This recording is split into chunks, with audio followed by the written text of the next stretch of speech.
नमस्कार. माझं नाव पवन गिरटकर आहे. मी आज सामर्थ्य प्रत्येक यूथना भेटलं पाहिजे यासाठी मी कविवर्य सुरेश भट यांची कविता मी सादर करीत आहे. विजलो जरी आज मी हा माझा अंत नाही, पेटेन उद्या नव्याने हे सामर्थ्य नाशवंत नाही.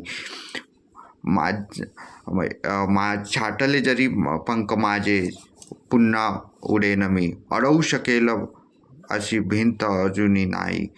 माझी झोपडी जाडण्याचे केले तर केक कावे, जळेल झोपडी अशी आग ज्वलंत नाही.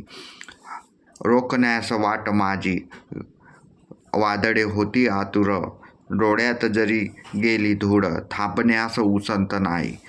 येथील वादळे खेटेल तुफान तरी वाट चालतो, अडथळ्यांना भेऊन अडखडणे या पावलांना पसंत नाही.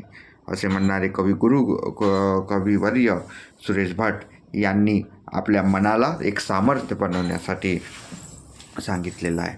आपल्याला माहीत आहे की आज ज्या पद्धतीनं यूथ संकल्प घेत नसल्यामुळे हे मागे चाललेले आहे, त्यांना बळ मिळावं म्हणून मी आपल्याशी हे हितगुज साधून राहिलेलो आहे. छत्रपती शिवाजी महाराज ज्याचं सर्व कान्याकोपऱ्यात देशामध्ये जयंती मनवली. आपल्याला माहीत आहे की त्यांचं जे सामर्थ्य होतं, त्यांचं जे नियोजन होतं, हे त्यांना स्वराज्य करण्यासाठी कोणीही अडवू शकलं नाही. त्यामध्ये मी पण येत असतो.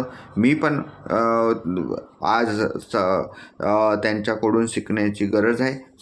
सर्व यूथना गरज आहे की आपण त्यांच्यातून आदर्श घेतला पाहिजे. नुसती जयंती म्हणून काही उपयोग नाही.